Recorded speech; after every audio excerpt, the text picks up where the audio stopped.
안녕하십니까. 부동산 읽어주는 남자 부통령입니다. 오늘은 상무역 환승역 역세권이라고 말하는 이 상무역에 있는 광주죠. 광주광역시 상무역 근처에 있는 아파트에 대해서 알아보도록 하겠습니다. 먼저 여기 보시다시피 새롭게 분양한 아파트 이름은 효성 해링턴 플레이스 상무역이죠. 상무역이 있고 그 근방에 지어지는 아파트다라고 보시면 될 것 같아요. 그래서 가장 중요한 건 무엇이냐면 광주광역시에서 이 광역시란 부분이 가장 중요하겠죠. 그럼 광역시 부분이 이제 중요하다는 거예요. 그리고 이제 우리가 본 게 8사형이죠. 8사형에서 지금 보여지고 있는 가격은 얼마다? 5억 3,500이다. 5억 3,500은 2021년도에 5.8이라는 거죠. 그러면 지금 이 위치에 있죠. 그러면 기본적으로 광역시에서 존재할 수 있는 가격대에 있다는 걸 우리는 확인할 수 있는 거죠.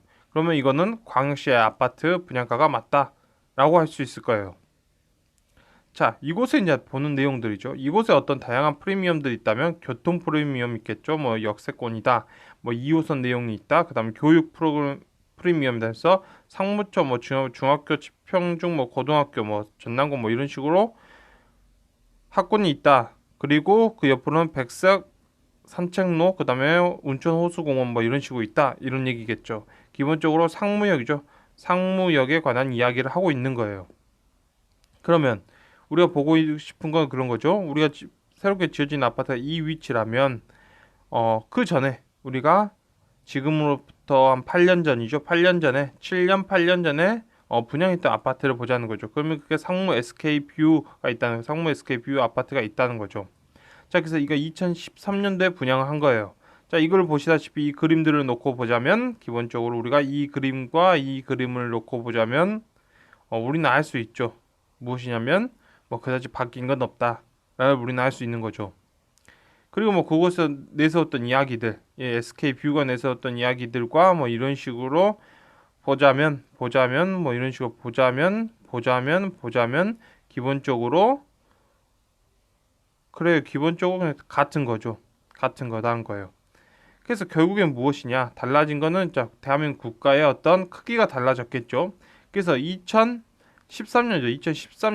2억 7,980만 원을 했다는 거예요. 그러면 그게 5.5였다는 거죠. 자, 이 말은 무엇이냐면 전체 그 당시 아파트의 가격들을 딱 이렇게 일렬로해서 세워놓고 봤을 때 5.5번째에 있었다. 그래서 5와 6 사이에 있었다는 거죠. 이 SK뷰는 그랬다는 거예요. 자, 그래서 현재는 우리가 보고 있는 가격들을 놓고 보자면 현재 이 정도 금액대로 있을 수 있다라고 하는 거죠. 그런데 그것보다 더 비싼 금액이죠. 어떻게 보면 한 2억 정도 더 비싼 금액대로 나와 있다고 우리는 볼 수 있겠죠. 2억 정도 더 비싼 금액대로 나와 있다. 그래서 2020년도, 2021년도에 뭐 그 정도 2억에서 2억 5천 그 정도 사이에 가격보다 더 비싼 금액으로 나와 있다라는 거죠. 그럼 이거는 무엇이다? 여러분들 이런 게 무너지는 거예요. 이런 게 무너지는 거다라고 보시면 돼요. 그래서 이렇게 비싸게 들어가실 필요는 없는 거예요. 왜냐하면 중요한 건 무엇이냐 이거죠. 한 건, 두 건 거래되는 걸 가지고 진짜 가격이라 할 수가 없어요. 진짜 가격이라는 건 무엇이냐면 건설사가 한 360세대, 뭐 600세대, 1280세대 막 이런 식으로 분양을 할 거 아니에요, 건설사가. 그럼 건설사는 다 먹고 살아야 되니까 그런 거죠, 여러분들.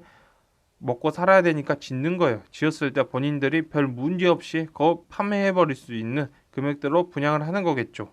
그래요, 여러분들. 분양가가 사실 가격이란 거예요. 항상 중요한 건. 그래서 어쨌든 지금 여기 보다시피 2020년도, 2021년도에 들어오신 분들이 있었겠죠. 근데 그게 분양가보다 비싸게 들어왔다라는 부분이에요. 그럼 이런 것들이 이제 앞으로 자산가치 대 화폐가치가 2배 이하였던 시절을 보면 97년도 외환위기, 08년도 뭐 미국발 금융위기, 그리고 지금 현실도 마찬가지예요. 뭐 코로나라고 말할 수 있겠지만 이거 백방 이걸입니다, 여러분들. 이거는 코로나일 수도 있고 뭐 다양한 이야기들이 있겠지만 이거 백방 이렇게 보시면 돼요. 미국의 공화당이 자기 대통령 후보를 못 냈어요.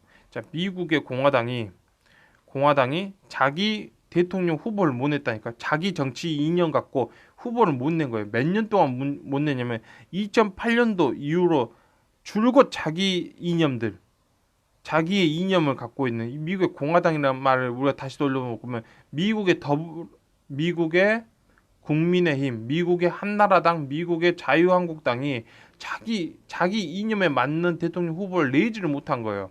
중간에 어쩔 수 없이 서양 자체가 자기와 전혀 달린 트럼프까지 데려와서 겨우겨우 한번 정권 교체했다가 다시 빼앗긴 거죠. 자, 그런데 무엇이냐면 그래서 트럼프까지 포함시켜서 다 돈 풀면 그만이라는 생각을 갖고 있었어요. 그건 무엇이냐면 미국의 집값이 다 붕괴돼 버려서 미국의 금융시장도 다 붕괴돼 버리고 다 붕괴돼 버리다 보니까 뭐가 됐냐면 돈을 풀어도 그게 일반 시민들이 그걸 가지고 정치권 압박을 안 한 거예요. 무슨 말인지 알겠죠? 그러니까 지금 서울 아파트 가격이 구축 가격이 5억이고 뭐 신축 지금 분양하는 아파트의 가격이 뭐 6억이다 역세권 그런데 돈을 계속 푼다 돈을 막 그냥 싸서 보내준다 청년들한테 막 2천만 원씩 준다 막 하는 거예요. 그러면 그 자유한국당에 있는 사람들이 야 그러면 안 돼 그러면 안 돼 그러면 인플레이션 와 그럼 정말 힘들어져 집값이 엄청 비싸서 힘들어져 한 거예요. 근데 집값이 7억이 돼도 서울 사람들이 그걸 가지고 더불어민주당 공격을 안 하는 거예요. 야, 너희들 뭐냐? 집값이 이렇게 많이 올랐는데 뭐냐? 이 공격을 안 하고, 야, 더불어민주당 뭘 펴주자. 그럼 또 돈을 더 풀겠다 해도 더불어민주당은 지지율은 계속 올라가는 거예요. 왜냐면 그걸 압박을 안 받는 거예요. 왜? 다 붕괴됐다가 그냥 제자리 찾아가고 있으니까. 지금 무엇이면 그냥 GDP 성장률 따라가고 있는 거예요. 다 붕괴했다. 그러니까 한 번 너무 폭등적으로 사람들이 막 투기했다가 완전 붕괴되고 나서 GDP 성장률만큼 올라가니까 근데 GDP 성장률만큼 올라는 동안 돈을 막 풀어도 그것 때문에 압박을 안 받는데 지금의 시대는 무엇이냐면 무조건 압박받는 시대예요. 미국도 마찬가지예요. 그러니까 미국 공화당이 이제 자기들의 이념에 맞는 대통령 후보를 낼 수 있는 시기로 들어가고 있는 거죠. 자, 이건 무엇이냐면 우리가 지난 10년 동안 놀았던 시기와 전혀 다른 시기가 펼쳐진다는 거죠. 자, 그런 거죠. 자, 그러면 그런 시기는 지난 과거 시기와 전혀 다른 거예요. 그래서 지금은 이게 무슨 정책이죠. 앞으로 올라갈 수 있죠. 이건 단순 조정기죠. 그게 아니란 거예요. 현실은 대한민국 자체도 이미 옆으로 기고 있다는 거죠. 자, 대한민국의 자체가 경제가 이렇게 기고 있다는 거예요. 3만 달러 박스권 안에 들어온 거죠. 자, 그러니까 다시 말하면 이건 무엇이냐면 문재인 대통령이 됐는데 지난 5년 동안 아무것도 안 했다는 거예요. 그냥 무슨 말인지 아시겠어요? 그러니까 아무것도 안 한 거예요. 아무것도 안 한 거예요. 그럼 지난 5년 동안 무엇을 했냐면 2만 달러 국가가 3만 달러 국가가 되면서 제일 처음에 무엇이 움직였을 것 같아요? 그렇죠, 여러분들. 기업들이 이걸 끌어올린 거죠. 기업들 막 일어나고 거기서 고용하고 막 이런 거 한 거죠. 막 그렇게 하면서 경제 성장률을 끌어올리면서 막 했던 게 2만 9천 달러 돌파하면서부터 시작해서 이때 무엇이면 자산 가치를 끌어올린 거예요. 그러니까 이때는 열심히 일한 거죠. 이게 곳간에다가 막 쌀 같은 걸 모은 거예요. 쌀 같은 걸 모으고 있다가 이때부터 쌀을 푼 거예요.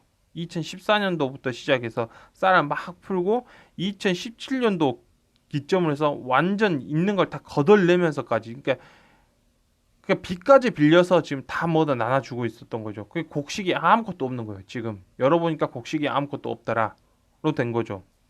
지금 현실은 그렇게 돌아가고 있다는 거예요. 자, 그럼 무엇이냐면 다시 말씀드리면 지금 여러분들은 둘 중 하나예요. 지금의 어떤 이 분양가는 우리가 3만 달러 올라갔을 때 보고 있는 분양가 있잖아요. 이 분양가는 이 5점 몇이니까 자기 영역에 있을 수 있다는 거예요. 자, 이건 영역에 있을 수 있는데 구축들 가격 있죠. 자, 광역시는 이런 거 많지는 않지만 이런 가격대 서울은 이제 일반적이에요. 서울은 분양가 대비 분양가보다 구축 가격이 더 비싸요. 뭐 이런 식으로 돼 있죠. 자, 그러면 얘가 무너지려면 어떻게 되냐면 무너지는 시기가 무엇이냐면 경제가 옆으로 길 때예요. 그냥 옆으로 길 때. 옆으로 길 때 무너지게 되는 거죠. 그냥 아무튼 우리는 뭐 구축 가격이 뭐 이런 식으로 됐다 어쨌다 하지만 우리가 보고 있는 거는 상무역에 나와 있는 효성 헬스톤 플레이스가 있다는 거죠. 그럼 이거는 이 지역이 몇 점이냐? 5점에서 6점 사이였다는 거잖아요.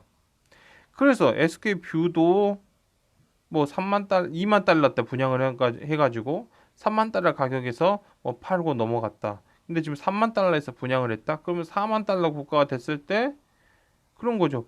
그 매매 가격은 또 어떻게 하겠어요? 이거는 서울이죠. 서울이 이렇게 있다면 서울 인근에 바로 붙어 있는 경기도 있을 거예요. 그 경기도의 분양가로 지금 사람들이 거래했다. 뭐 그런 거겠죠.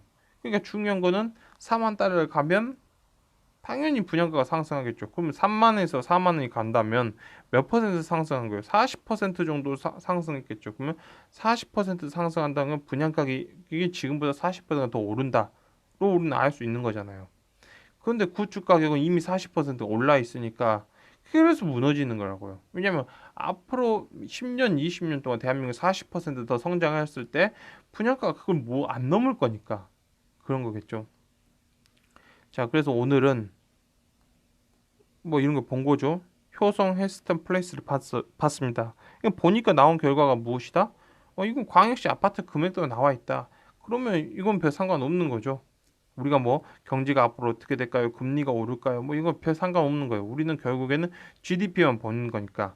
그러니까 결국에 대한민국 국민 모두가 전기차를 사고 전기차 뭐 충전을 하고 막 그런 거 많은 얘기를 하잖아요. 막 여기서 뭐 메타버스가 뭐 어쩐다 저쩐다 하는데 그 어차피 메타버스든지 뭐든지 그 대한민국이 3만 달러에서 4만 달러 딱 찍었을 때 이 바로 이때 또 3배, 4배 폭등이 일어나지. 뭐 그전에는 원래 힘들어요. 고통이죠. 지금 무슨 얘기를 했는지는 잘 모르겠지만 뭐 아무튼 막 이런저런 얘기를 했지만 결론은 무엇이다? 그냥 광역시 아파트다. 아파트 가격은 전국적으로 다 동일하다. 광역시 아파트는 대부분 그 정도 수준에서 나온다. 정도로 오늘 영상을 마칠까 합니다. 그리고 항상 제가 말씀드리죠. 그 5.5다, 뭐 5.8이다 이러면 그 광해 서울 아파트 분양가 2분의 1이라고요. 그냥 그런 거다. 예, 이거 보시면 될 것 같습니다. 지금까지 시청해 주셔서 너무나 감사합니다.